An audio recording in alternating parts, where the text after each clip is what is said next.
কাছাড় জেলার আরকাটিপুর ও দয়াপুর এলাকায় আজ প্রশাসনের বৃহৎ উচ্ছেদ অভিযান। ভারতমালা প্রকল্পের অধীনে নির্মীয়মান সড়কের ক্ষতিপূরণের অর্থ আত্মসাতের উদ্দেশ্যে ফসলি জমিতে গড়ে ওঠা শত শত অবৈধ নির্মাণ ভাঙতে সকাল থেকেই শুরু হয়েছে এই অভিযান। প্রায় 20টিরও বেশি বুলডোজার এবং বিপুল সংখ্যক পুলিশ ও সিআরপিএফ জওয়ানের উপস্থিতিতে চলছে উচ্ছেদ প্রক্রিয়া।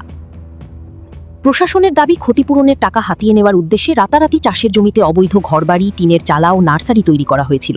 সকাল থেকে চলা এই উচ্ছেদ অভিযান এখনো পর্যন্ত শান্তিপূর্ণভাবেই চলছে।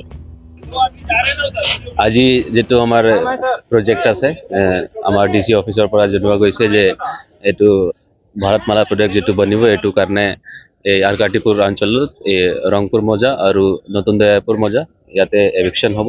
আৰু এই এভিকশনৰ কাৰণে আমি ফুল ৰেডি আছো। আমাৰ যিমান সাফিচিয়েণ্ট ফোৰ্স লাগিব এইটো আমি ৰেডি ৰাখিছো। আৰু এতিয়া অলপ 5-10 মিনিট ভিতৰতে আমাৰ এভিকশনটো ষ্টাৰ্ট হৈ যাব। আৰু ইয়াতে কেইটামান ঘৰ আইডেন্টিফাই যেটো হৈছে এইটো সবকে জনোৱা গৈছে। আৰু এতিয়ালৈকে কোনো আপত্তি হোৱা নাই। আৰু আমি আশা কৰিছো সবে শান্তিভাৱে এইটো এভিকশন হৈ যাব। মানে এই যিবিলাক ঘৰ এভিকশন হৈ আছে, এইবিলাক ঘৰ কি অবৈধভাৱে ইয়াতে নিৰ্মাণ কৰা হৈছে? এইটো সব অ্যাসেসমেন্ট আগতে কৰা হ'ল।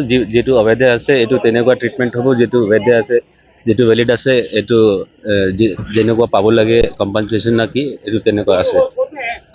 আৰু যাৰ কিবা গ্ৰিভেন্স আছে এইটো মানে চ্যানেল আছে, এইটো থ্ৰু প্ৰপাৰ চ্যানেল দি নিজৰ গ্ৰিভেন্স ৰেজ কৰিব পাৰে।